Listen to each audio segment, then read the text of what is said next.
Hi all, welcome to our YouTube channel Manakonda నుంచి ముచ్చట్లు. మేమైతే సంక్రాంతి క్లీనింగ్ చేసుకుంటున్నాం, ఇల్లంతా డీప్ క్లీన్ చేస్తున్నాం అనమాట.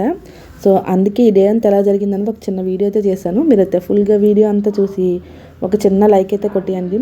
ఈరోజు కొంచెం టెస్టింగ్ ప్రోగ్రామ్ పెట్టుకున్నాం కాబట్టి లంచ్ పని, బ్రేక్ఫాస్ట్ పని గబగబా చేస్తాం అనమాట. ఎందుకంటే వాటి మీద డస్ట్ పడిపోయినా మళ్ళీ ఇబ్బంది అవుతుంది కదా, అందుకని. అలానే పిల్లలకు కూడా వరుస పెట్టి 4 రోజుల నుంచి రోజు సెలవులు అనమాట. క్రిస్మస్ సెలవని, బాక్సింగ్ డే అని, ఈరోజేమో మన్మోహన్ సింగ్ చనిపోయారు అనేసి ఇలా సెలవులు వస్తున్నాయి కదా, ఇంక ఇంట్లోనే ఉన్నారనమాట. పిల్లలు ఉన్నప్పుడు కొంచెం హెల్ప్ చేస్తారు కదా. ఆల్రెడీ నాకు కొంచెం ఫీవర్ వచ్చింది కాబట్టి అందరం కలిసి చేసుకుంటే ఈజీగా అయిపోద్ది, పిల్లలకు కూడా పనులు వచ్చినట్టు అవుతుంది కదా అని ఇంక ఈరోజు పెట్టుకున్నాం. చూడండి, లంచ్లోకి అయితే ఈరోజు పప్పు పులుసు, ఆలుగడ్డ ఫ్రై, ఇంకా పెరుగు అనమాట. ఇంకా వేడి అన్నం. మా పిల్లలు ఇంటి దగ్గర ఉండేటప్పుడు ఇలాగా వేరు కప్పుల్లో వేసి పెడితే వాళ్ళకి ఇష్టం అనమాట, హోటల్లో లాగా. ఎందుకంటే ఎక్కువ బయట తీసుకెళ్ళను కదా, ఇలా పెడితే వాళ్ళు కొంచెం డిఫరెంట్గా ఫీల్ అవుతారనమాట. అల్లరి చేయకుండా కామ్గా తినేస్తారు ఏది పెడుతుంది. అదే కాకుండా నార్మల్గా అన్నీ పెట్టేసి తినేమన్నా అనుకోండి తినరు అనమాట. అలా చికెన్ అయితేనే తింటారు, నాన్ వెజ్ ఏదైనా సరే. నార్మల్ వెజిటేరియన్ అయితే ఇంట్లో ఉంటే సేమ్ ఇలానే పెడతారనమాట. పిల్లలిద్దరికి లంచ్ పెట్టేసి నేను కూడా లంచ్ పెట్టుకొని తినేసాను. చూడండి, ప్లేట్ ఇలా కలకలలాడుతూ ఉండాలన్నమాట. మార్నింగ్ వండిన దోశ ఒకటి మిగిలిపోయింది, అది బ్రేక్ఫాస్ట్లోకి వేస్తాం కదా దోశ, అదొకటి మిగిలిపోతే ఇంకా వాళ్ళకి వేసి పెట్టేశారనమాట. ఇంకా లంచ్ పని అయిపోయిన తర్వాత క్లీనింగ్ అయితే స్టార్ట్ చేసాం. ఈ పైనుండి సామాన్లన్నీ నాకు అందవు కదా, నేను ఎక్కి దులపలేను అనమాట. అలానే పిల్లలు కూడా ఎక్కి దులపలేరు. సో అందుకని ఈ మా ఇంట్లో పనిచేసిన అబ్బాయికి నరేష్ ఉన్నాడనమాట. నరేష్కి చెప్తే చక్కగా దులిపేస్తున్నాడు ఇల్లంతా. ఆల్రెడీ కొబ్బరి ఉండలు చేసేటప్పుడు చూపించాను కదా, వాడే అనమాట. కానీ ఇల్లంతా ఓకే, కానీ కిచెన్లో మాత్రం నార్మల్గా ఉంటుంది అనమాట. చెత్త ఎక్కువ, డస్ట్ ఉంటుంది, జిడ్డు ఎక్కువ పట్టేసి ఉంటుంది కదా. కిచెన్ పని చాలా పెద్దది. ఇంక నేనైతే కింద నాకు అందినంత వరకు కింద నుంచి క్లీన్ చేస్తుంటే పైకి ఎక్కి వాడు మొత్తం దులిపేస్తున్నాడు అనమాట. అలాగే కబోర్డ్స్ కొంచెం జిడ్డు పట్టేసాయి, వాటిని కాలినేసి బాగా తుడుస్తున్నాడు. మనకి లాస్ట్ టైము చిమ్నీ నేను వాడుకోవట్లేదంటే ఒకళ్ళు కామెంట్ చేశారనమాట, చిమ్నీ వాడకపోతే కబోర్డ్స్ అన్నీ జిడ్డు పట్టేస్తాయని. నిజమే అన్నమాట. పైనంతా చూడడానికి బాగానే ఉంది, కానీ చేతి ఇలా టచ్ చేస్తే చాలా జిడ్డులా అంటుకుంటుందంట మొత్తం అంతా కూడా. ఈరోజు అయితే బాగా క్లీన్ చేయించి ఇంకా రోజు చిమ్నీ వాడాలని ఫిక్స్ అయ్యానమాట. ఇంకా మా కబోర్డ్స్లో పైన అయితే ఏముండవు, మొత్తం ఖాళీనే ఉంటుంది. ఎక్కువ సామాన్లు ఏం పెట్టను అనమాట.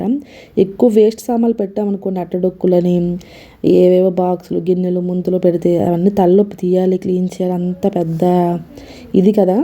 సో అందుకనేసి అవేం పెట్టుకొని ఎప్పుడు వస్తువులు అప్పుడే పడేస్తాను, అనవసరమైన వస్తువులు బయట పడేస్తాను అనమాట.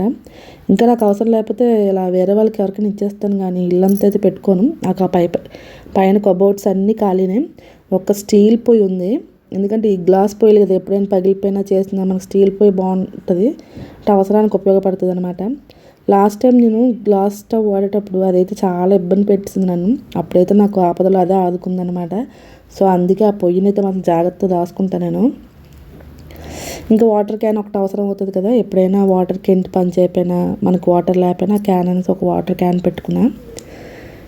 ఇంకా పైన అలా ఉందన్నమాట కబోర్డ్స్. ఇవన్నీ కిచెన్లో సామాన్లు. చూడండి, ఉప్పులు, కారాలు, డొక్కులు ఉంటాయి కదా, అవన్నమాట. ఇవన్నీ ప్లాస్టిక్ డొక్కులే. టప్పర్వేర్ కొందాం అనుకుంటున్నాను, కానీ ఎందుకు, ఏవైనా సరే అవే కదా, అవి కూడా ప్లాస్టిక్ లైక్ ఉంటాయి కదా. ఇవి 1 ఇయర్కి మార్చుకుంటాను అనమాట.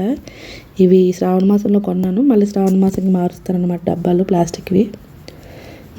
నీట్గా ఈసారి అయితే పేపర్లు వేసాడు కబోర్డ్లన్నీ తుడిచేసి. ఎందుకంటే పేపర్లు వేసామనుకోండి క్లీన్ చేసుకోవడానికి ఈజీగా ఉంటుంది, లేదనుకోండి మొత్తం కబోర్డ్ అంతా క్లీన్ చేయాలంటే పైకి ఎక్కి తొడ్డు ఇబ్బంది అవుతుంది మేడం అని చెప్పేసి ఈసారి చక్కగా పేపర్లు వేసి డబ్బాలన్నీ నీట్గా పైన తుడిచేస్తున్నాడు. అంటే ఎప్పటికప్పుడు ఏ డబ్బాలో ఐటమ్ అయిపోతే ఆ డబ్బాని వెంటనే క్లీన్ చేసుకొని కబోర్డ్లో పెట్టుకుంటాను అనమాట. అందుకని ఇలా నేను క్లీన్ చేసేటప్పుడు క్లీన్ చేయను. అందులో ఒక కారం డబ్బా ఉందనుకోండి, అది అయిపోగానే క్లీన్ చేసి ఆరబెట్టుకుని మళ్ళీ కారం అందులో వేసుకొని వాడతాను అనమాట. సో అందుకే అవి నీట్గానే ఉంటాయి. జస్ట్ ధూళి అలా తుడిచేశాడు. అలానే కిందది కూడా చూడండి, చక్కగా కాలినేసి గట్టి తుడిచాడు అనమాట, బాగా జిడ్డు పట్టేసింది. అంటే కిచెన్లోని 6 మంత్స్కి ఒకసారి క్లీన్ చేసుకున్న కూడా పడుతుంది. శ్రావణ మాసంలో క్లీన్ చేసుకున్నాం మొత్తం అంతా, మళ్ళీ ఇలా అయిపోయింది చూడండి మొత్తం జిడ్డుగా. దానికి తోడు మా ఇంటి పక్కన, అంటే ఇంటి చుట్టుపక్కల మొత్తం అంతా కన్స్ట్రక్షన్ అయ్యేవి, ఇంకా పునాదులు తీయడం, బోర్లు వేయడం, రోజు ఏదో ఒకటి ఉంటుంది అనమాట. అసలు ఎంత డస్ట్ అంటే ఎంత డస్ట్ కాదు, అసలు చెప్పొద్దు అనమాట, అంత ధూళి ఉంటుంది. ఇంకా రోజు క్లీన్ చేసుకుంటే కానీ క్లీన్గా ఉండదు, కానీ రోజు క్లీన్ చేసినంత ఓపిక అయితే నాకు ఉండదు అనమాట. అదే పెద్ద బాధ.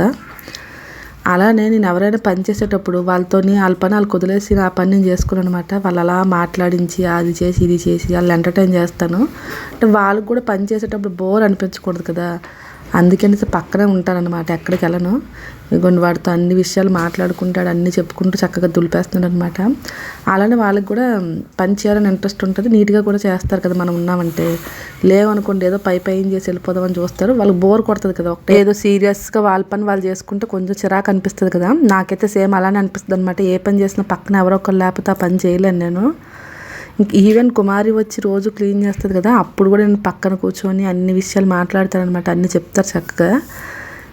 అన్ని విషయాలు అంటే ఏమీ లేదు, ఊరికైనా వంటల విషయాలు, నా యూట్యూబ్ విషయాలు ఇలాంటివే మాట్లాడుతూ, అంతకుమించి ఎక్కువ ఏం మాట్లాడను నేను. ఇదనమాట. వంటగదిలో జిడ్డు అయితే బాగా పట్టేసింది ఫుల్గా. లాస్ట్ టైము చేసేటప్పుడు కొంచెం క్లీన్ చేసాం, కానీ ఈసారి అయితే మాత్రం గట్టిగా క్లీన్ చేస్తున్నాం. లాస్ట్ టైం నార్మల్గా వాటర్ సర్ఫ్తో క్లీన్ చేసాం అనమాట. ఈసారి కాలిన్ అయితే బాగా పనిచేస్తుంది. కాలిన్ వేసి తుడిస్తే నీట్గా జిడ్డు అంతా పోతుందనమాట. మీ ఇంట్లో కూడా కబోర్డ్స్ ఎప్పుడైనా తుడుచుకోవాలనుకుంటే చక్కగా కాలిన్ వేసి మంచి కాటన్ క్లాత్ నీట్గా తుడిచారనుకోండి, నీట్గా మెరుస్తాయంట. నాకు కూడా వీడు చెప్తే కానీ తెలియలేదు. అంటే వేరే వాళ్ళ మేడం ఇంట్లో ఇలాగే తుడిచాను, నీట్గా వచ్చింది మేడం అని చెప్తే తుడిచామన్నమాట. ఈ కాలిన్ డబ్బా మొత్తం కిచెన్కి అయిపోయింది మొత్తం. చూడండి, ఫస్ట్ అయితే దులిపేసి తర్వాత ఒకసారి తడి క్లాత్తో నీట్గా తుడిచేసి ఆ తర్వాత కాలిన్తో చాలా గట్టిగా తుడిచాడు అనమాట. ఓన్లీ కిచెన్లోనే ఎక్కువ పని, మిగతా రూముల్లో పనే ఉండదు నాకు తెలిసినంత వరకు. ఎందుకంటే అందులో ఓన్లీ డస్టే కదా, ఇక్కడైతే జిడ్డు పట్టేసి ఉంటుంది కాబట్టి కొంచెం కష్టపడాలి. ఒక హాఫ్ డే 12కి స్టార్ట్ చేసామా, 1కి స్టార్ట్ చేస్తే ఈవినింగ్ 4 వరకు కిచెన్ అయ్యిందనమాట. మిగతావన్నీ కూడా ఒక 2 అవర్స్లో అయిపోయాయి అంతే. దానికి తోడు నాకు బాగా జలుబు దగ్గు అయింది కదా, మాట్లాడడానికి అయితే రావట్లేదు అనమాట. ఈ చలికాలం వస్తే కొంచెం నాకు ఇబ్బందిగానే ఉంటుంది, అంటే కొంచెం పడదనమాట ఎక్కువ చల్లదనం. దానివల్ల మధ్యలో ఇస్సని సౌండ్ వస్తుంది కదా, ఏమనుకోవద్దు. ఇవ్వండి, మా ఇంట్లో క్లీనింగ్ అయితే ఇలా అవుతుంది. మొత్తం ఫ్యాన్లు, సీలింగ్ మొత్తం అయితే దులుపుతున్నాను అనమాట.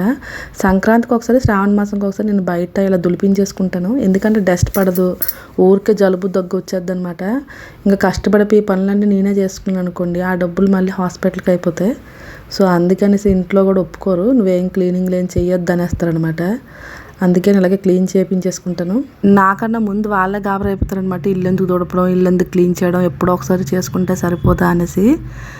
అంటే పావులా పని చేసి 100 రూపాయలకి వచ్చి పెడితే ఎవరికైనా అలాగే ఉంటుంది కదా, అందుకనేసి ఇంకా తప్పదనమాట. నేను ఏం పని చేసినా ఫస్ట్ వద్దనే వస్తుంది మా ఇంట్లో నుంచి. ఫస్ట్ మా అమ్మని అడిగితే మా అమ్మ వద్దంటది, తర్వాత మా ఆయన, వీళ్ళిద్దరు వద్దంటే ఇంకంతా పని అవ్వదనమాట. యూట్యూబ్ కూడా అంతే, ఎక్కువ పని ఎందుకు, హెల్త్ పాడు చేసేసుకోవడం అవసరమా అని అన్నారు. కానీ ఏదో ఒకటి ట్రై చేద్దాం వచ్చాను, కానీ ట్రై చేస్తున్నాను అనమాట. గొండి కబోర్డ్స్ అన్ని క్లీనింగ్ అయితే పైన అయిపోయాయి, కిందన కొంచెం దులుపుతున్నాడు. అంటే నాకు జలుబు చేయడం వల్ల ఎక్కువ చేయలేకపోతున్నాను అనమాట. అలానే చేయకుండా ఉంచేసుకున్నాం అనుకుని, ఈ మధ్యన కార్తీక మాసం, శ్రావణ మాసం అనేసి నేను మినిమం కూడా క్లీన్ చేయలేదు. ఓన్లీ కుమారి చేసిన క్లీనింగ్తో అలా ఉండిపోయామన్నమాట. రోజు పూజలు అవ్వడం, రోజు గుడ్లకి వెళ్ళడం, ఏదో ఒకటి అవుతుంది కదా, దానివలన మొత్తానికి 4 అవర్స్ కష్టపడితే కిచెన్ అయిపోయిందనమాట. ఇప్పుడు బెడ్రూమ్స్ అయితే ఉండవన్నమాట, ఓన్లీ పైన క్లీనింగే. చూడండి, ఇలా డస్ట్ చేసేసి పైన కాలినేసి తుడిచేస్తే అయిపోద్ది, పెద్దగా జిడ్డు ఉండదు కదా. ఫ్యాన్లు, కబోర్డ్స్ ఓన్లీ అంతే. ఏసీ అంత ఓపెన్గా ఉంటుంది, ఎక్కువ మా ఇంట్లో సామాన్లు ఉండవన్నమాట, అంత ఫ్రీగా ఉంటుంది అనమాట. సో అందుకే దేవుని దులుపుకోవడానికి, క్లీన్ చేసుకోవడానికి పెద్ద కష్టమే ఉండదు. ఈ పైన అన్ని సూట్ కేసులు ఉంటాయి. అలానే అదొక 1/2 అవర్, ఇదొక 1/2 అవర్లో అయిపోయిందనమాట. కాకపోతే టైం 6 అయిపోయిందని ఈ రూమ్ అయిపోయిన తర్వాత ఆపేశాడు.